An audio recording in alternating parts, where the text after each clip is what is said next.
another episode of Worst Collection Ever. This is the show where we tell you about the worst comic book collection in existence. And it just happens to belong to us. I'm Jen. I'm Sean. How are you? Hello. Welcome to our show. Oh, we're still here. Yeah, well, we ain't going anywhere. We ain't going anywhere until we get that fucking vaccine. Yeah. Whose dick do we have to collectively suck to get that goddamn vaccine? Let's all suck this one dick. One dick. One dick to rule them all. Ugh, brother. Everybody's getting it but us, man. Yeah, well, What the hell? our state's taking its sweet time. It is taking its sweet time. You know, but I want to get it though. So I realized that today is March 3rd. On March 13th, it will be exactly 1 year since I set foot in a restaurant. what restaurant was that? It was Village Inn of all places. So I don't even know if you can call it a restaurant. What do you call it then? A place where you get food poisoning sometimes? I never got food poisoning there. I know you love the Village Inn. Yeah, it's a Waffle House, yes. Waffle House isn't bad. Waffle House, yes. But Village Inn, no, not yet. No, because here's what happened. It was a Friday. You were coming in late because you had flown out, I think, Wednesday night or Thursday morning to go do a taping. Was this Boston? I think it may have been Boston. Was that the last place you went? No, last place I went was Florida. It was to Orlando. Okay, then you were coming back from Orlando. Okay. Was that the same weekend as was supposed to be the Lucha Libre? Yes. Okay, then yeah. It was Florida. Yeah. So I picked you up. You got in, I don't know, probably like 9, and you were hungry. So we went to one of the only places that is still open in the burbs, which is the Village Inn. Sounds about right. And that was the very last time we went out, and everything shut down the next week. Yeesh. And I had not been in the office since March 11th because I worked from home those last 2 days, Thursday and Friday. Yeah. And now my office no longer exists. And I've been working from home collectively for the past year. With the exception of those times I got to go out. And, it's been good. Sure. I've been doing good. Yeah. I did good. But yeah, wow. It's been a year. Yeah. And pretty soon, I'm going to have another birthday. And that thought makes me want to throw myself in front of a train. No. Because I literally have wasted a year of my life with COVID. Well, again, it's not, I don't want to say it's anybody's fault. I mean, we could blame a lot of things. Right. The pandemic is not anyone's fault. Yeah. The response to the pandemic is people's faults. Those are people's faults, but I mean, the actual pandemic itself, this was always going to happen. Nature doing its thing. Yeah. Is nature doing its thing, and that's just how it's going to be. Yeah, I've read a lot about pandemics, as we all know, even before this. Because I like to read about that shit. Like to read about it, don't like to live through it. Yeah. And they always say that the next pandemic was always when. Not if, when. It was always, and it's the same thing now. It's going to be when. Yeah. Because there's no stopping it. There will always be a virus that jumps from wherever the fuck it lives, the reservoir, to humans. And this will always happen. Well, let's hope that... The key is the response. Yeah, and let's hope that... If there's one thing that we learned from this is, the way to take it seriously. Because, I mean, we've had, there's been SARS and MARS and CARS and whatever the fuck they are. Yes. Ebola, don't forget. Ebola, and those things thankfully never made its way, some of those weren't widespread. Can you imagine if Ebola was widespread? Yeah, we would all die. Yeah. It has like a 90% fatality rate. The thing about Ebola is that it's not super good at spreading because it kills people so quickly. Yeah. That it doesn't have a lot of time to keep going. I think that's kind of what stops it. Right. Plus, you're most infectious with Ebola after you die, which is unusual for a virus. Usually it's when you catch it. Yeah. Before you start showing symptoms. But it's because you're just literally liquefying. Yeah, right. Which is disgusting. Right. So that being said, hopefully we will learn from this and learn how to address these things better and not just act like they don't exist. But, I don't think our country can learn anything. Oh, no, we're too stupid. I mean, at least this part of the world, at least over here. No, other countries are smart. Other countries figure it out, but we are not. no. But hopefully we'll get our stabs soon. Hopefully. Keep looking forward to that. Never look forward to getting stabbed with a needle more in my life than at this point. I know. I can't wait. Well, anyways, as we say all the time, stay safe. Yeah. Wear a mask, even if you're in Texas. Or Mississippi. Especially if you're in those places. You're really going to need them. Yeah. Because it's just going to make shit worse. So, news. So, I don't know if you've heard this yet. Well, you said you found some things, and then you didn't tell me what they were. Well, because I was going to tell you now. So this week, both DC and Marvel on the exact same day announced their summer events, right? DC's event is called Infinite Frontier. That sounds stupid. Marvel's event is called Infinite Destinies. That sounds stupid too. Infinite. So many infinites. Apparently, infinity. According to ScreenRant.com, this is going to be a rebirth level reboot for the DC universe because these are for some reason I thought these were like fan events. These are comic. Wait, so what was it? What was it called? What's DC's Infinite Frontier? Uh-huh.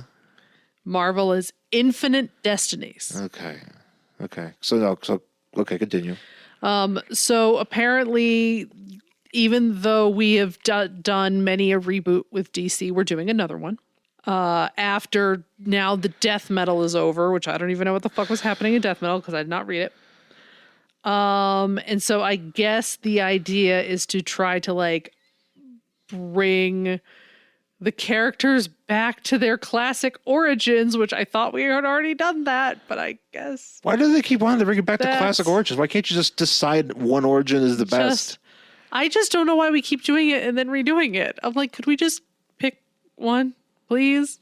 Please just pick one. And then in a couple years, let's stick with it instead of rebooting everything. It's the whole idea that the reason why why people don't read enough comics these days is because they have a hard time following everything. Yeah, sure, so but if you keep rebooting it, god damn it. But that's the thing, though, is that the more that you hear about these reboots, the more that the casual fan or the casual person that would actually read comics is going to go, what, they're doing that again? That sounds stupid. How am I going to even? I don't even know if I would enjoy that. Yeah. So it's really frustrating because I don't see what the problem is with just having a series go for like ever, like something could be numbered 1,000, like Detective Comics or Action Comics. Like you can have comics numbered, higher than 8, right? Or whatever it is that you have whatever it is that people have issues with. I don't know. So what it says, at least for DC, it says, one of the big appeal of both events is DC's promise to bring optimism back to the DCU.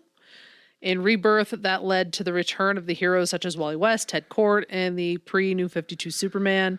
Similarly, Infinite Frontier sees at least one major resurrection and a surprise passing of the torch, elevating a fan favorite hero to the big leagues.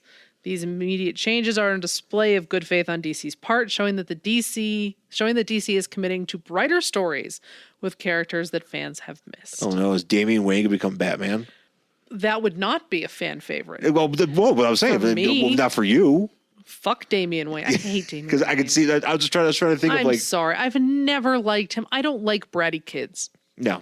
And your whole character is I'm a bratty kid. Yeah, it's not Jen's deal. Nope, not thing. So that's for DC. So Marvel, apparently, with their Infinite Destinies event, the Infinity Stones are returning to the comic universe, which I didn't know. I didn't know they left. Gone. But apparently they are returning to the pages of Marvel Comics in a big way, as the comic event will explain. The comic event will explain where the powerful gems have been and how they will make them back to the universe. Didn't know they were gone. I don't know. It says this is screenrant.com as well. It says Marvel revealed that the Infinite Destinies event will take place over 8 different annuals and will wrap up with Infinity Score, a game-changing arc featuring the Black Cat. Okay. Yep. So does she steal the stones? Give me the stone. Give me the stone. I don't know. It doesn't say. The upcoming saga will see the return of the Infinity Stones, which have been scattered across the galaxy and have been slowly teased over the last year or so. Marvel already revealed the Black Cat wearing Thanos' Infinity Gauntlet in a lead up to the event. And now more information has been released. So the stones haven't been around then that makes no sense because the whole MCU. Well, they might have gone away because of the movies. But isn't it something though where you want what you read and see in the movies to be reflected in the comics, kind of like how they did with Guardians of the Galaxy? Maybe, but it could have also been a rights thing. Because they might have been like, we're going to go do this thing on the big screen. Remember, because Fox owned the rights to the X-Men. The Fox owned the stones? Well, no, but they own the rights to the X-Men. If they were like, oh, well, we want this to be a universe thing, well, we can't do anything with the X-Men, so they just got to pretend it doesn't exist. Yeah, so maybe now that the rights are all back under the same roof, now we can bring them back. Right. I don't know. I'm just guessing. I have no clue why they left.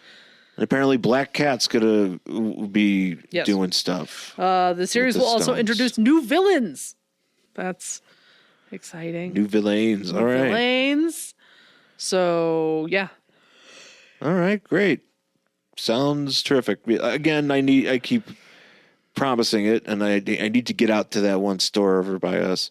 Yeah. But I need to pick up some new comics so we could talk about some new comics and see what the hell actually is going on. Maybe we can comment on it. Yeah. Maybe we're going to have some sort of viewpoint. I have no thoughts. But no thoughts, only stones. Yeah, no stones. Give me the Stones, Volume 1. Actually, if they called it Give Me the Stones, Volume 1, I would like that a lot. I would appreciate that. Is there gonna be something called the Rolling Stones? I don't know. Sure, why not? I'm just thinking of things called Stones. I'm surprised there hasn't been like a group called the Rolling Stones, like back in the 70s, that just like had Infinity Stones. Yeah. It was like, man, we got so many Infinity Stones, we just keep throwing them. Yeah. Rolling them. Yeah, I don't know. Anyways. Yeah, well, there's your Marvel updates and DC updates. Mm-hmm. Update. I guess anything else? WandaVision had something fun this week. Yeah. That was cool. WandaVision was fun. Not gonna spoil it, but it was pretty hip. Yeah. Which apparently the issue where Vision, like all these Wanda and like Vision issues of like West Coast Avengers are like shooting up in price. Oh shit, you have them all. I have some. I have a trade that has a lot of them in it, which is fine because that's how I want to read it. Uh-huh. But it's funny because it's like, you see like I think it was Mike from the Comic Bug was posting like, I was like, oh, this shot up. Actually, I could probably look it up here real quick. Yeah. So West Coast Avengers number 45 apparently is going for like $1,500. What the fuck? And Mike goes, is like, oh, man, I think I just sold that for $1. Yeah. Which again, the people, those books, like it'd be like all of a sudden if like Alpha Flight became a hit, and then all of a sudden like Alpha Flight shit started getting pop, making lots of money. Like, that's it would just be so weird because it's like, yeah, but you could also like just go to like a comic book store and find these random ass issues in the boxes. Well, not anymore. They're gonna pull them all out. I don't know. Not. I mean, I guess you would call them hidden gems. I guess hidden stones. Anyways, yeah. So that was pretty hip. Infinite stones. Stones. What else? Infinite. I went to not really a whole lot going on. I went to Second and Charles. Actually, I bought some books. I actually bought a Swamp Thing trade, which I was actually pretty excited for because I don't get to see them a lot around at Second and Charles's, and they had one. It was like Volume 9, Infernal Triangles. The one is like one of the Vertigo, but it's like just before Vertigo. but it's already like in the mature readers. So like, it's very adult stuff, or supposedly adult stuff. I mean, it's just weird. I think that's what they would be like. It's like, it's adult readers, but it's like, it's just weird. And like, sometimes they reference sex and drinking. So, watch out. But, so I picked that up and, for cheap, super cheap actually. And, I was happy to read it. And then I also picked up Marvel Ultimate Alliance 2 for the Wii, because now I have the Wii. That's right. And it's, to my surprise, a different game than the Marvel Ultimate Alliance 2 on the PS3, which I have. Oh, interesting. Because it's tailored to the Wii. Like it follows a lot of certain of the same beats as the other game, as the one on PS3, but because there's certain things that you have to do with the controls, like the stupid Wii controls. Right. You just look like an idiot going, ah! It was actually kind of funny when I was sitting down here the other day and you were playing it. You're just sitting over there like, And I'm just like, okay. Yeah. Well, I have to shake the nunchuck and move it up and down and do this and do that. And, but I love those games. And I was actually very surprised I was pleasantly surprised. So I got that. And I put up another video on YouTube. I opened up I think this was what did I post? I think it was the Bret Hart Battle Arm one that I posted. So you can find that on my YouTube, Angry Hero 79, and please give me some love there if you want to check it out and check out my other videos. That'd be really hip. But I think that's about it for right now. Let's take a quick break, and we'll come back with our book for this week. Between the golden age of Atlantis and the rise of recorded history, there were ages undreamed of. Hither came heroes and villains possessing swords and magic, whose deeds became tales and legends. I have come to relate these sagas. Let me tell you of the days of high adventure. Days of High Adventure, a new podcast discussing a variety of comics that fall into the fantasy or sword and sorcery genre. Available on most podcast services and Anchor FM. All right, we're back here at Worst Collection Ever with our book for this week. It is Secret Origins, number 21 from December 1987. I believe I probably bought this book because I love Secret Origins, but I don't really plan to keep this one. Yeah. Because I'm not going to go out and collect all these issues. I mean, I don't know. My random comic book collecting has ceased. It's slowed down to a crawl. Yeah. Because we have so many. That's the thing. Yeah. And we only have so much space. I only have so much patience to go through and sort all them out. And like there's certain ones, like I have all like my Defenders, and I have all these random Supermans, or just have all these things that are just random that I like to have that are just for me. Right. And it's not that's why it's the worst collection, because it's bad, it's just shitty stuff that nobody cares about. Right. And nobody should care about, except for me, because it's just tailored to us. But Secret Origins is, of course, I just love Secret Origins books. I just love origin stories. And actually, speaking of podcasts, you can check out, if you do a search for Secret Origins on your apps, you might come across the Secret Origins podcast. I forgot if it had a special name or not, but it was on the Fire and Water Network. Yeah. So our friends at the Fire and Water Network, I believe it was Ryan Daly, was hosting that, and he was just going through each issue. So he probably covered this in a much more respectful manner than we're about to. Oh, absolutely. So if you want another viewpoint, you can seek that out. But we are about to talk about the Secret Origins of Jonah Hex and the Black Condor. because these are two great tastes that don't go together. Yeah. Actually, two terrible tastes that are repulsive, even more repulsive in the same book. We have actually almost done a Jonah Hex for this show before. Yeah, and it was actually it was kind of racist. It was so racist that we said, "Oh, we can't do this." Yeah. I'm not really one for Westerns, just to be perfectly honest, like for comic book Westerns. Yeah, I mean, I'm sure I could have found something to talk about, but man, it was like, it not only was it racist, it was misogynist too. It was really, because it was like from 1974 or something. Yeah. It was pretty rough. So we were like, oh, we're not going to do this on the show. Yeah. And the Black Condor we're about to talk about is the Golden Age Black Condor. Or I was going to say, because haven't we talked about him on the show before? Well, yeah, but it was a different Black Condor. It was the different one. Okay, so yeah, I'm not 90s crazy. one. Right. Okay. I was like, I thought we talked about this guy, but he had a different origin. Yeah. Different guy. Okay. So on basically the cover is just you got Black Condor smiling, flying towards us, and in the background and like the clouds is Jonah Hex. So we start off with the origin of Jonah Hex, and we think what we've got going on here is a woman being chased. Not just a woman, a sexy babe. Sexy babe wearing a bathing suit and heels. Yes, well, that's what you wear when you're being chased. And they're running through some sort of amusement park or whatever. And we find out that it's a movie. Yeah. And so her shitty heel breaks. And she falls into a cowboy statue. Yeah. And knocks it over.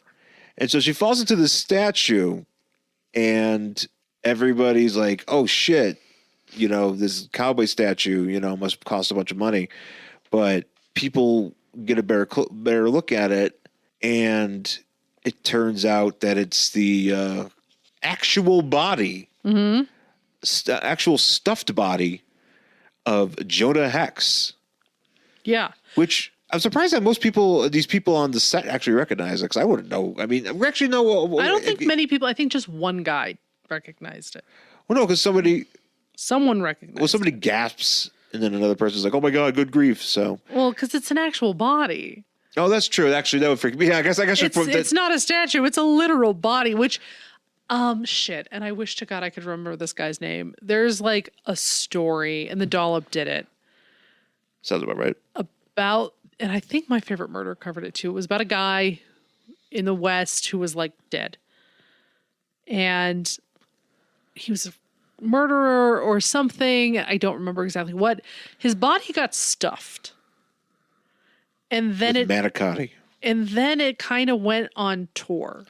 Oh, did they do that one live? Do you remember that? Maybe. The Dollop that was at the podcast festival. Maybe this is it. I cannot remember this guy's name because they did not find it. Right.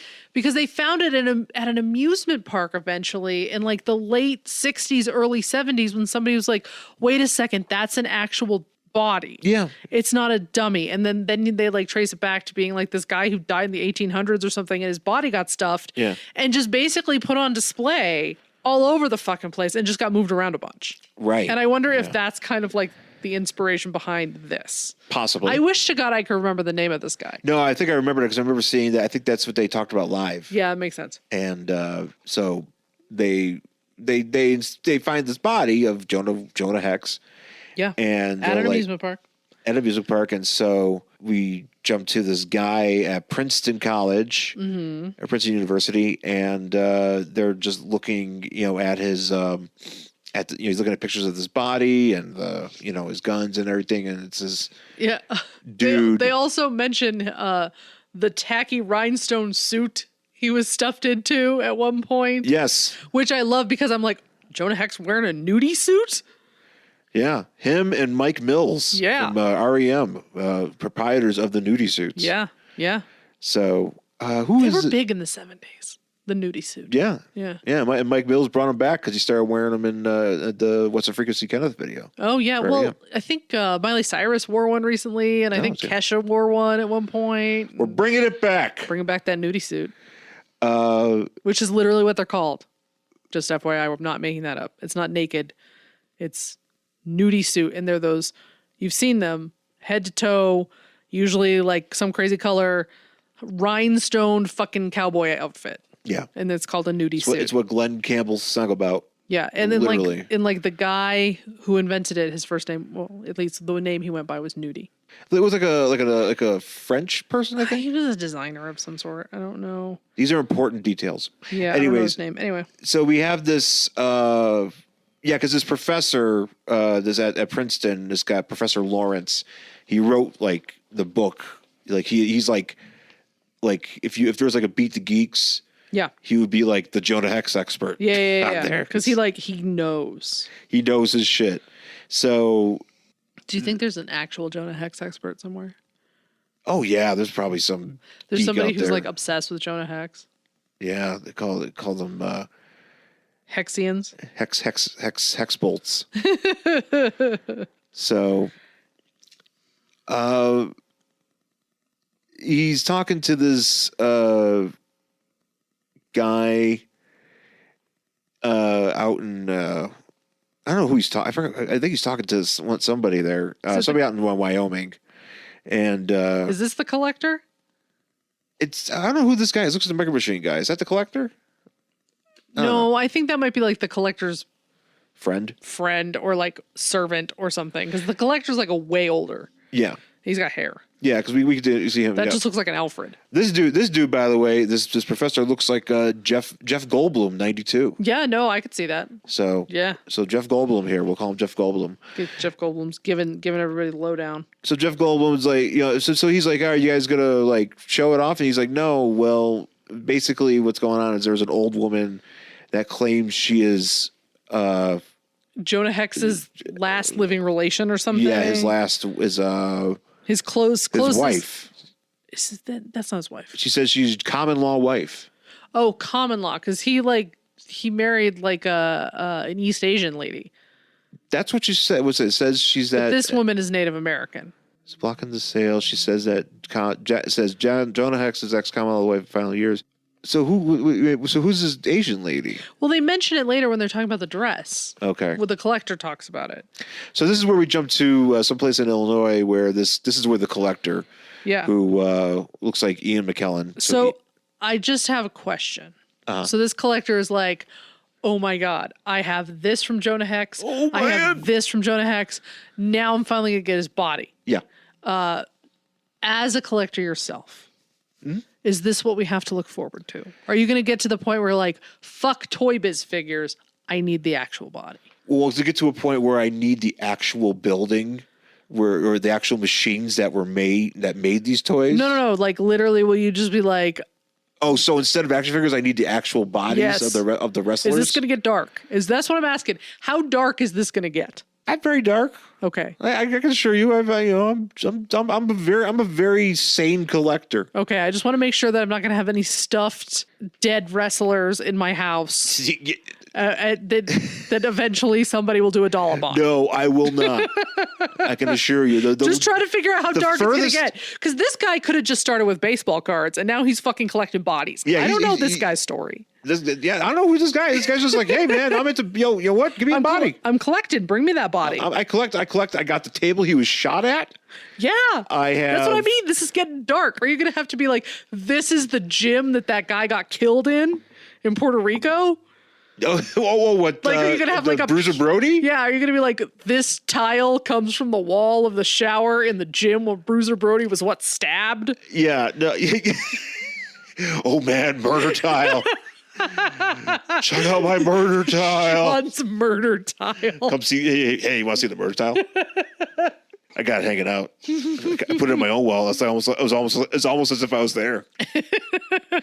It's got like a light shining on it, which this guy has like the shotgun he was shot with and the table he was shot at. He has all these weapons. Glass. He has. I have to know how dark this shit's gonna get. He has like the tomahawk used by Scalp Hunter, who's another DC character that like chopped his face, right?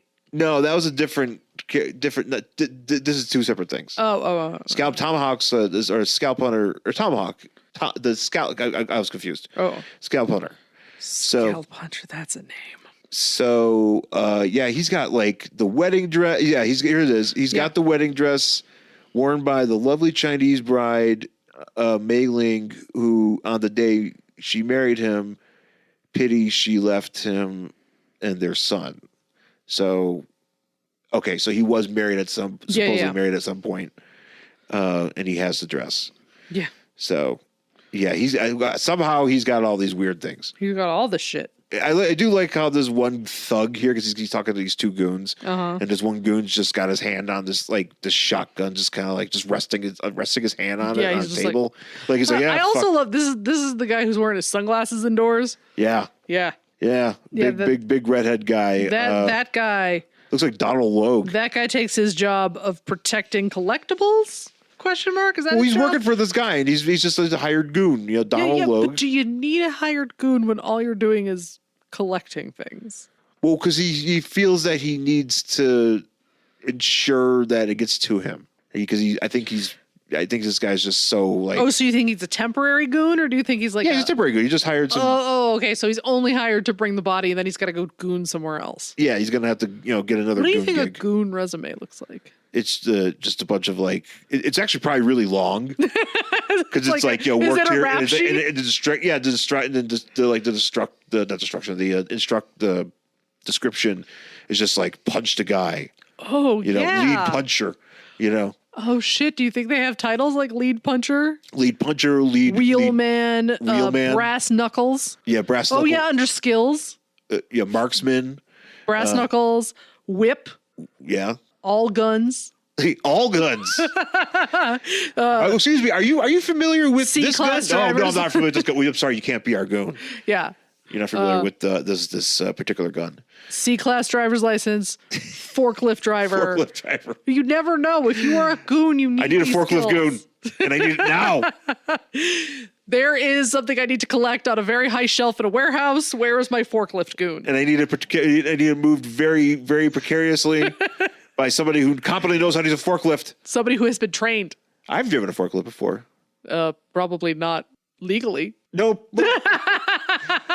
I didn't drive like a crazy like a. Oh, I know, but forklift, usually like if you have to have like certification or something. Oh yeah, no. Where my dad worked, it was for my dad, and it was like Wild West there. Yeah. I mean, maybe not. I don't know. I probably shouldn't say, but I just know that it was like, hey, we need this done. Sean learn how to maybe use this how you drive the forklift, but it was like only for like I didn't do like. You went from here to there. I didn't do like some of the heavy lifting that some of the other guys did that actually like worked there. Yeah, they probably knew what they were doing. I was just there for the summer, just doing shit. I did,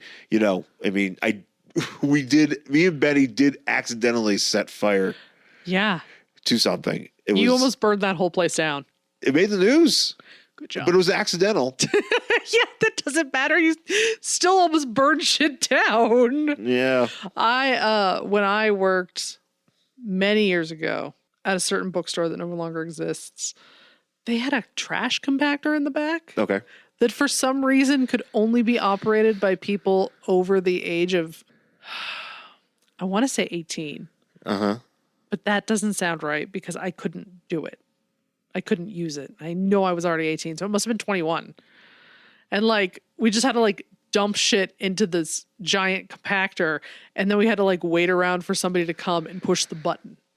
Yeah, that sounds about because right. We were not allowed to compact. Yeah, that sounds like something where it's like, hey, I need your code. Yeah. Yeah. My manager needs to come and push the button. Yeah. No, I get it. I always got around that. You always gave me their codes. They weren't supposed to. Their code was their finger. Yeah. Well, no, it was like always some like 4-digit code. And eventually they just they're like, Jen, we trust you. Here's a code. And I was like, thanks. No, sometimes you just remember it from watching them. Well, yeah, that too. So, yeah. Anyway, so Jeff Goldblum goes out to Wyoming to meet with this woman. And he looks totally different with this, because I honestly thought these were two different characters for a second. And then because he got the beanie on? Yeah, I was like, is this like a hipster journalist in the 70s? No, it's just Jeff Goldblum with a hat. No, he's definitely giving off Jeff Goldblum from Body Snatchers vibe. Yeah. So he comes in and he's talking to this. He meets this tall bird woman. This Native American lady. Old lady. And 100 years old. Yeah, so he answers a bunch of questions. She answers a bunch of questions for him, and basically, yeah, because he's like, oh well, you've given me enough detail to let me know that, you who you say you are. Right. And then she also references the Hex series that was Jonah Hex in the future back in the mid 80s. There was a series that went on, and she's like, yeah, he talked about that, and then he didn't talk about it again. Yeah. Because it was science. Yeah. So she gives us a quick origin of him as a kid. And, we got his father who's drinking heavily. And all of a sudden, like the kid, the father's like, hey, what day is it? And he's like, it's Wednesday. And he's like, well, it's your birthday. And he's like, cool. I don't need anything. He's like, here's a gun. Or no, he gives him, he's like, oh my God, wow, look at this. And he's like, don't you ever seen a rifle before? Well, first he's like, hey, I hope you don't expect anything. I'm a horrible drunk and I hate you, child. He's like, yeah, Dad, I get it. You don't like me. I'm not going to get anything. And he's like, well, actually, here's this rifle. He's like, cool. And then that's when his dad's like, oh, you stupid kid. Haven't you ever seen a rifle before? Blah, blah, whatever. Yeah. And so then we jump to that later that evening, and his father is just, drunk off his ass, and his Jonah Hex's mother comes in, and he accuses her of stepping out on him because she's been out or whatever. And he does use a word here that I kind of wonder if I could find a way to use this again. He's like, where in thunderation have you been? Yeah. So and basically he she was like, she had to go get something, and then the wheel broke on the thing, and so she's late. And this guy's just like, that lady told me never. Basically, that song. It's an old song. It's like, want to be happy for the rest of your life.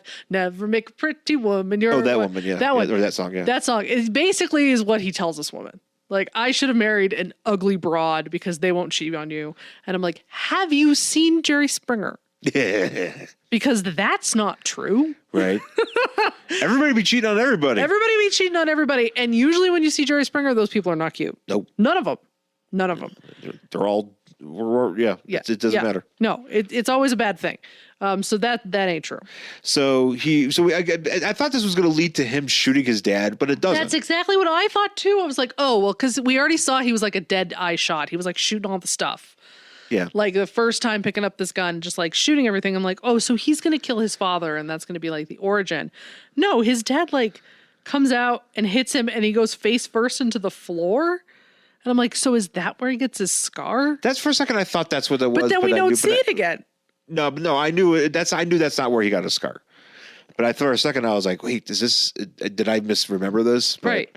So we jump back to the present, and Jeff Goldblum's talking to this lady, and she's like, hey, take me to that place so we can advance this story. Mm-hmm. Where they found him. Yeah, take me to the amusement park. Take me to the amusement park. So he goes in, and the woman's not there, but he goes in. Jeff Goldblum goes in, and the goons are waiting for him with Donal Logue and everything, and they got brass knucks. And there's one part where they punch him, and it looks like his eye explodes. Did you see that? Yeah. Like, because the way the blood is drawn, it's like super bright red. So it's kind of like a Dario Argento movie. Yeah. Oh, it is 100%. So they're like, hey, we need like legal recourse to get this body for our boss. Mm-hmm. And, you need to make sure this woman signs this thing. But then they just leave. Right. They just leave instead of like shaking down the woman. And she's like, nah, don't call the police. The spirit of Jonah Hex is going to protect us. Right. And then she, talks about him being in the Civil War and how the reason why he got his scar is because he got a tomahawk to the face? His Apache blood brother, he killed his Apache blood brother. Oh, yeah. And his blood brother's I don't know. It's hard to see the word now. It looks like now tanty. Yeah, the copy of this book is kind of rough.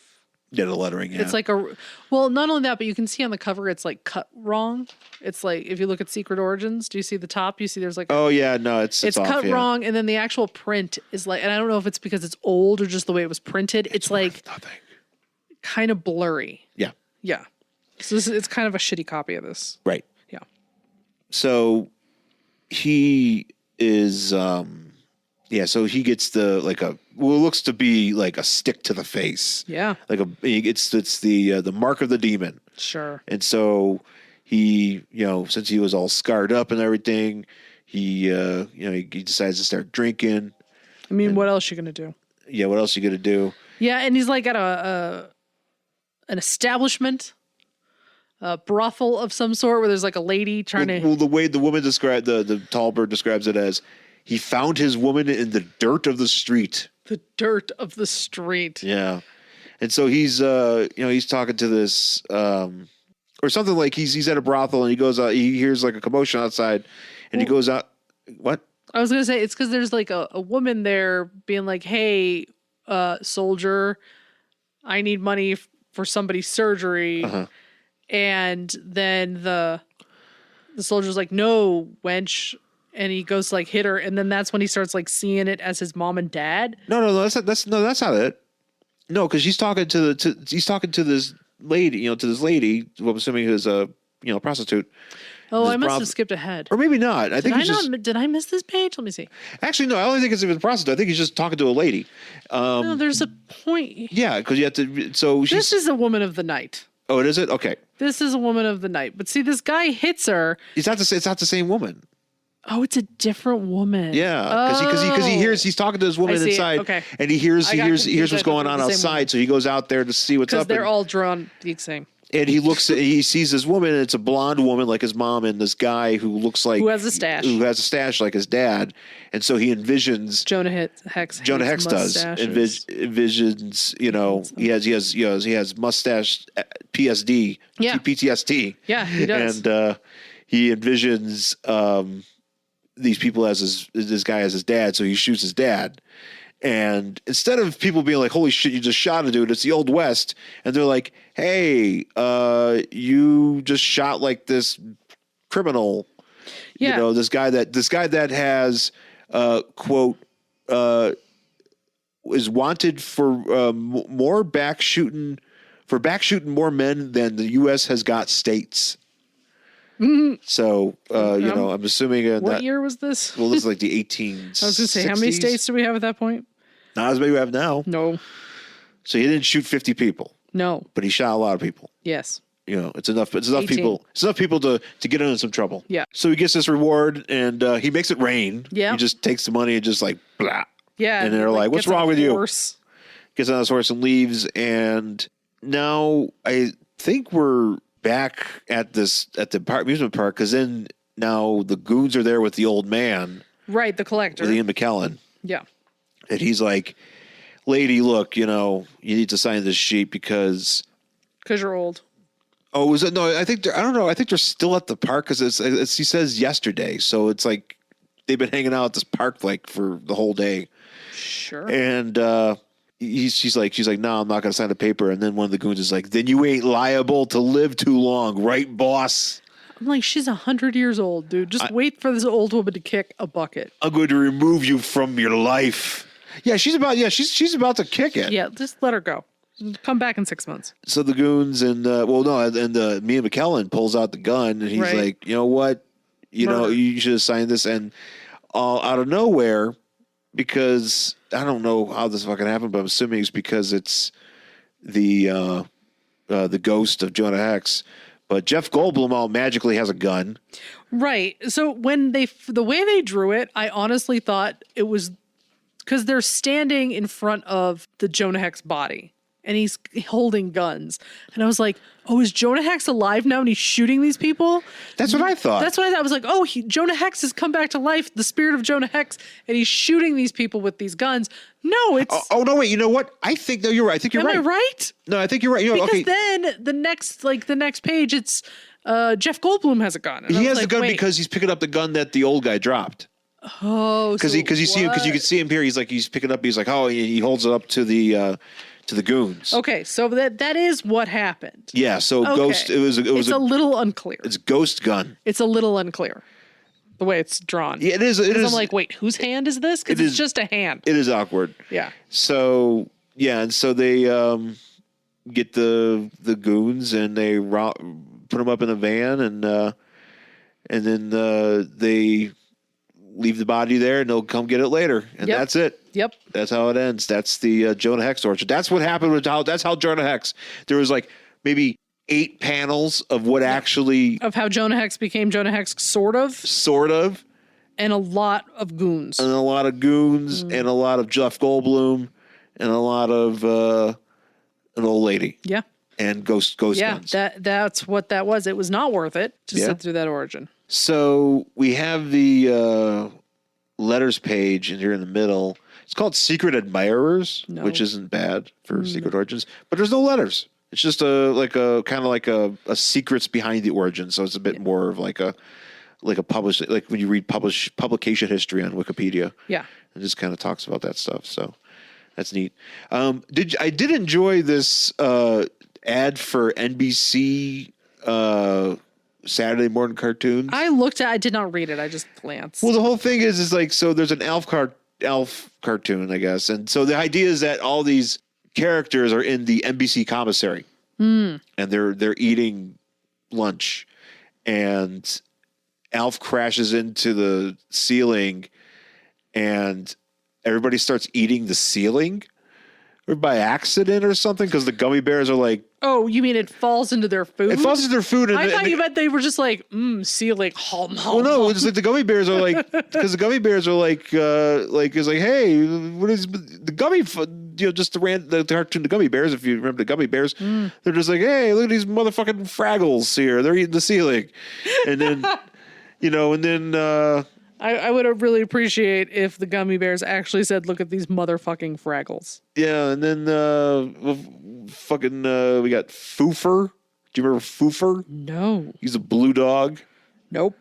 Yeah, he's there and he's like talking about radishes, and then they got Simon, Alvin and the Chipmunks, and Simon of all people, he's supposed to be a smart, responsible one. He Correct, says, yes. "I hear Alf likes cats. Let's introduce him to Gargamel's." It's mean. Yeah, I mean, well, Gargamel's cat's kind of evil, but that's still mean. It's true. And then Don Johnson's just standing like half off camera here.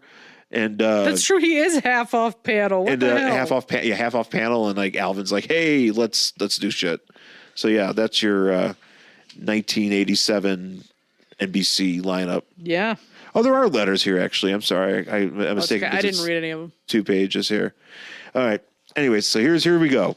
Black Condor. Black motherfucking Condor. Secret origin of Black Condor, Yes.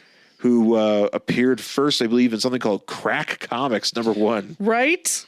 Give me that crack comic. Crack Comics. So there's a lot of I don't want to do each one of these things Yeah, here. because there's a lot of it. Like, basically, we are in a. We're in Mongolia. Oh, okay. We're in Mongolia. That is not where I thought we were. Where did you think we were? I thought we were in some, like, Iraq or something. Because there's, we might- camels and We might be, such, but and people, shouting, about Allah. So I was like, oh, okay, so we must be somewhere in the Middle well, it East. says something led by in the Crack Comics excerpt. It says like perhaps the fates conspired on that day many years ago when an expedition led by Major Richard Gray trekked across the bleak steppes of outer Mongolia. Oh, see, I didn't read that part. So I said, I'm not reading you. Well, so I'm he's going to read the rest of this. So we start off with this thing though, where his father, Major Gray or whatever, is talking to his wife, holding the baby, Yes. holding the baby Condor man, and Is this where he calls him Husky? yeah, this is where she's like, wow, our son must love this life. He one day he's gonna grow up to be an archaeologist, and then he goes, and he's a husky lad, and a husky lad he is too. So basically, it's like our son's gonna grow up to be an archaeologist. It's like, yeah, and he's fat. Yeah, exactly. He's like, look at this fat fucking baby. This baby's so fat. How fat is he? Yeah. This guy's just walking around being like, my son is fat. Hey, see my fat son? Hey, who wants to look at my fat son? Yeah, you know what? We don't have any more food left for this expedition, and we're all going to starve because my fat son ate it all. Do you know how hard it is to find baby clothes in husky? They don't make diapers that big, do they? Excuse me, do you have the husky boys section? But you have to go to the infant clothes. I had to wear huskies. But as an infant, I don't think. Oh, they not as make an them. infant. I don't know. I mean, that was probably the last time I was thin. Oh yeah, no, I was never thin. I think I was never thin. Then I just became gelatinous. Excuse me, do you have gelatinous sized clothing? Can you show me the gelatinous boys section, please? So yeah, I was hoping you catch that. Where it's like, just like, my son is fat. Yeah, this dude's just like, look at my fat fucking son, and then like some weird noise happens. Yeah, and he's like, oh no, I shouldn't have brought these. Well, before that, we get the meteor. Oh, that's right. So Important. There's a meteor that flies through the sky, and it hits, it goes past them, but then they hear a noise. Like lands in a mountain somewhere. Yeah, lands in a mountain, and then they hear a noise, and it's like, oh shit, it's a bunch of I want to say pirates, but what was it like?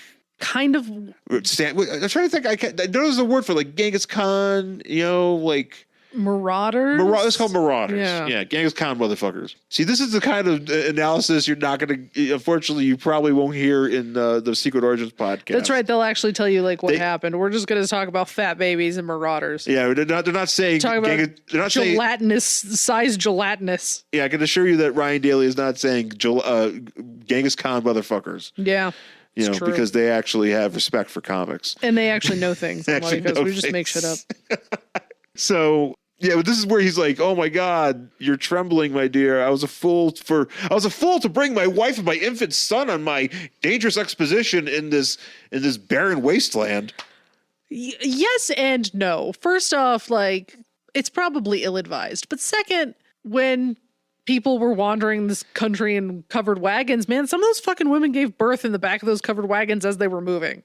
That's true, but it wasn't. But it's in those times. But at the same time, it kind of didn't have a choice. I feel like this guy had a choice. Yeah, he totes had choice. Yeah, this guy had a choice, and he was like, I don't have to bring my wife and newborn child, but you know what? I should. And so, like, well, you know why he probably bought it? He's probably thinking about using his son as like a tauntaun. Yeah, exactly. He was like, oh, well, if it gets too cold, we'll just slice open my giant baby fat son, and we'll live inside him. He's thinking about eating that baby. He's thinking about eating. That's exactly why he brought it. He's like, look at this fat child. Luckily, if we run out of food, we're cooking it. He was thinking about offering it up to the marauders and be like, hey, you want a baby? Cook this baby. We're gonna fucking Donner party this shit.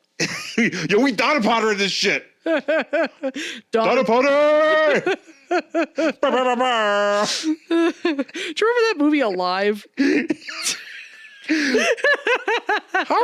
How horrible can we get with this? We haven't even... Seriously, do you remember the movie Alive? Yes, I do, and I remember the Simpsons bit about it. I don't. Do I remember? Because it was Marge. Marge didn't want to fly on planes, and so because of Alive? No, it's because she had the. Did you remember that episode? Oh yeah, because her dad was a flight attendant. Dad was a flight attendant, so she was traumatized. Yeah, which is stupid, but yes. So, but the thing is, like, they're like, hey, we need to like figure out how to like.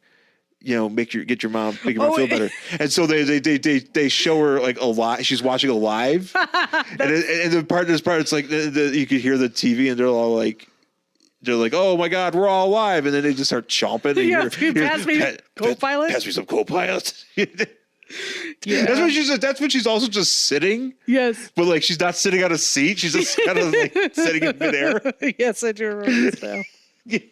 So what about Alive? Oh, I was just thinking about Alive because that's also about a bunch of people having to eat others. Yes. Yeah. No planes here though. Nope, no planes. So, the wife like hides and the marauders come and there's a bunch of like killing. And this woman's like, oh no, they're attacking them. I have to help. My stupid fat son be damned. Yeah. And so and I'm like, lady, your literal only instinctual job is to protect that kid. Yeah. Like, I understand you want to help, but you have to save the kid. You have to save the kid. This kid is going to die. But she doesn't. She like throws a rock at some guy's head. Well, of course, then she gets murdered. Yeah. Then the husband gets like pulled aside and murdered. Yeah, it's this guy, this what's his, because he comes up later, Gallicon. Yeah, so and everybody dies. Everybody dies, and except for the fat son. Except for fat son. Thank God for his fat, because then this upset me, by the way, because this is an infant. Uh-huh. this is an infant. And he's already crawling along being like, Mama, Dad. I'm like, no, he cannot talk. I am not okay with it. But then he like sees a bird and the bird's like, hey, look at that kid. And then he almost falls off a cliff. Yeah. But And the bird saves him. The condor is a condor. It's a condor. And the condor takes him back to the nest near the glowing rocky thing. Yeah. And is like, you know what? Instead of eating this child, which is what I had originally planned, I'm going to raise him as my own son. Yeah. I do enjoy the commentary box here. It says, yet for reasons we shall never precisely know. It's like Yes, she decides to raise him as her own son. It's like, yes, it's because it's made up. Yeah. We'll never know the motivations of this fictional bird. But there's also like the little condors will learn to fly, and then this kid had the drawing of this devil child. Yeah, I was wondering why you're saying that, but now devil. I see this. It's like he becomes like Damien Hellstrom for a He second does. here. He has his hair goes into little horns. His eyes get crazy, and he just starts flapping his arms. He looks like he is possessed. He's also ripped. So he became unfat all of a sudden by not eating all the food on the expedition, and he's eating regurgitated bird whatever the fuck. That's how you get ripped. That's how you get healthy. It's all protein. Yeah, we should start a worm diet. Ew, God. The boogeyman. No. The wrestler, the boogeyman, which I always enjoy. Where it was like, that's so gross. Was CM Punk was talking about him one time, and he's like, yeah, that guy will go up to the doctor and be like, Doc, my stomach hurts. It's like, why? It's like, because I eat worms. Oh. It's like, yeah, because he would do it on his own. He would just do it when he wasn't just hanging. He would just be hanging out, just eating worms. Well, apparently they say that you can eat worms and grasshoppers and all sorts of stuff, and that the future of protein is in insects and such. It's like that movie Snowpiercer. Yeah. Because they said they make a bunch of protein bars. Yeah. That stuff. I mean, because people eat fried grasshoppers and such. Yeah, I know. Yeah, urban forager. Yeah, you gotta be an urban. It's like I think that you're not supposed to eat them in the quantity that the boogeyman did, which is handfuls of live ones. Yeah. I'm gonna say you should probably put them in something. I'm kind of glad that's not a thing anymore on mainstream wrestling. Yeah, no. He still does that. We did. Yeah, in Boston. Oh, that's right. We did. Yeah, he was in a dark match or something. He was on ECW. We saw the ECW taping. Oh, yeah. Yeah, I think he wrestled DJ Gabriel. I don't know, but it was gross. It was gross. Yep. So, Devil Child grows up to be ripped boy.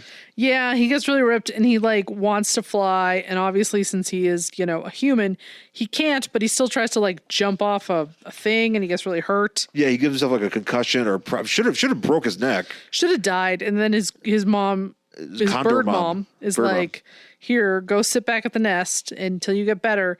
And the rays of the meteorite soak into his. It says it stirs something in his body. Yeah, I was like, that's just puberty. It induced puberty.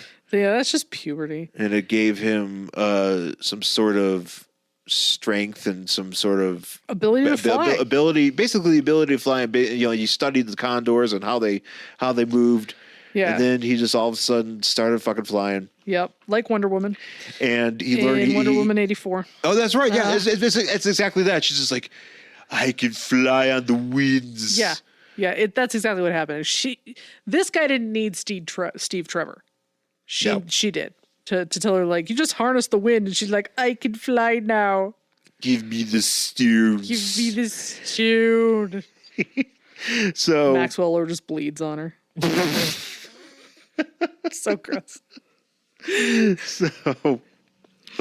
So Condor learns how to speak bird. Yes, which is actually it's pretty funny because he just in this book he's just like he's like scraw and but he's saying these giant paragraphs. Yeah, well, maybe in bird language. I mean, sometimes I'm trying to put together Spanish sentences and there's many small words in English and there's only 3 Spanish words, or sometimes vice versa. El Condor Negro. Sure. I don't know what the Spanish word for condor is. I don't know what it is either. But I know black is negro. Yeah, see. So, but then we get some stuff here of him stabbing eagles. That's right. Bald eagles, by the way. Bald eagles. I was like, this man hates America. Well, no, he's still apparently. I think he's still in Mongolia. He is, but they're bald. So. Yeah, but he's just like diving on eagles and stabbing them. Because he was like, they're like during a drought with a knife he made out of a stone. Give me the stew knife. He flies over to like forage for food for his family and like gets in a fight with these eagles and then falls down and some like old hermit priest man is like, oh, I'll help you. And then it's like, fuck my eagle family, because then he just hangs out with this priest. Or fuck my condor family. Yeah. I really hope they didn't need food because they're all dead now. Because he just like Black Condor went out for cigarettes and never came back. It's exactly what happened. He was like, I'm gonna go get some of those. No, actually, he does hang out because like I think at they the eventually end they show up. Well, there's a part here where he's just hanging out with his condor mom. Oh, see, look, he's a condor mom, and then he brought the condor mom to meet this guy. Because like, hey, meet my buddy. Maybe she was hoping for a love connection. I don't know. sexy triangle. I don't know what's going on in Black Condor's head, and so basically, this guy. Condor goes out to do something. He comes back, and this guy's like murdered. Yeah, well, I think because the marauders decide to they attack this guy, and then they attack some city, and they're pillaging the city. And I do enjoy this panel here of this the lead marauder. I feel like Golly Khan or whatever. Sure. I enjoy this panel just going kill, ha ha ha. It's just and so. I also enjoyed this rotund man running. Oh yeah, that's me. it's a fun drawing. Yeah. So also he looks sort of like a bowling ball. He does, yeah. So he's running, or so everybody's being pillaged or whatever, and then this is where Black Condor shows up, and I enjoy this where he just goes scraw. He goes scraw, and it says in parentheses, "Revenge, my bird brothers, revenge for the death of my Father Pierre." Yeah. It's like, that's a lot to say in one scraw. Because it all sounds the same. It does all sound the same. So he goes to town, beating up all these dudes. They find the lead guy, and he does I think he finds the lead guy and just brings him up into the air and throws him down. Yeah, he basically murders everybody, and then they're like, yay, you killed the marauders, good for you. Well, no, he killed a bunch of, so he killed the leader. Yeah. And the marauder's like, yo, you gotta be our leader. And he's like, fuck that, I'm gonna fly. Yeah, he's like, I'm out. But then he's like, you know what? I think I've done all I can here. It's time for me to like go find my human family. So he like gets on a boat, even though he can fly, he gets on a boat and he goes to America. And I believe in 1940. I believe that's what it says. I think it's a 4. 1940, yeah. It's hard to tell. So, and he's like, oh, here I am. And then America. Today. Sorry. Then there's this little thing about how like he's just in the park and some guy gets thrown out of a car who happens to be a senator who happens to also look exactly like him. Oh my God, it's my perfect double. Exactly. Oh my God, that dog has a fluffy tail. And he's like, you have to become me now. Well, okay, so the senator gets thrown out of the car. Right. Because he's a senator, he's a young senator, gets thrown out of the car by an unscrupulous businessman. Named Jasper Crow. Yeah. So he's all birds. Yep. And the doctor, this guy's like, the senator's like, get me to a doctor. And then the Black Condor's just like, no doctor can help him. Yeah, he's like, but he looks like me. He's like, you know what? I should just let this man die. And he does. And so we get this ending here. And I've known about this part. But it says, the next day, an appropriations bill favored by the forces working for Jasper Crow needs one more vote to become the law of the land. And they're calling upon the senator, and he's dead. But then Black Condor shows up and he's like, nay. And they're like, oh my God. And Jasper Crow's like, wait a second, I saw that guy die. And it was like, nope, I'm going to vote no, and your bill fails. Ha ha ha. And then like, he's talking to this guy. So he did take this guy to the doctor, and I thought he took him back to his like mansion. Because this guy's like Bruce Wayne wealthy. And he like goes back and who has like an Alfred Butler. No, I think it just says a Georgetown mansion. So it's not him. It's not his yet. He hasn't he hasn't gained the wealth yet. Well, he does right here. Well, right here, but yeah, it's not like it's not. Oh, you're talking about the senator had the mansion. Yeah, the senator had the mansion. Okay, and he's like Black Condor goes back to this mansion, and there's like a butler there who's like, well, Tom, whatever his name is now dead. The senator, but with his last words, he said, "You must continue my legacy." So basically, impersonate me and live my life. Give him my social security number. Avenge me. Maybe this is what they meant to do in Wonder Woman 84 instead of having Steve just steal a man's life. Oh, yeah. That man should have, been murdered by Cheetah and then given Steve his body before he died. Yeah, that would make sense. That would have at least been less creepy. Yeah, that makes sense. You're a good screenwriter. Thanks. You could bring those things to. I could have at least made it not rapey. Yeah, not morally questionable. Morally horrifying.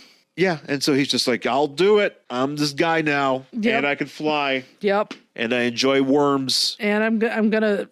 And I'm fat. Be a I was vigilante. fat. What? Be a vigilante. Be a vigilante, and that is the secret. And a senator. And a senator, yeah, both. Yeah. Be both, and that is the secret origin of. Black Condor, and that is it for Secret Origins number 21 from December 1987. I guess I would say, do you want to read more Secret Origins? Of course, but I would say, of course you do. Yeah, I like more Secret Origins. I don't know if I would go forward. I might go backward.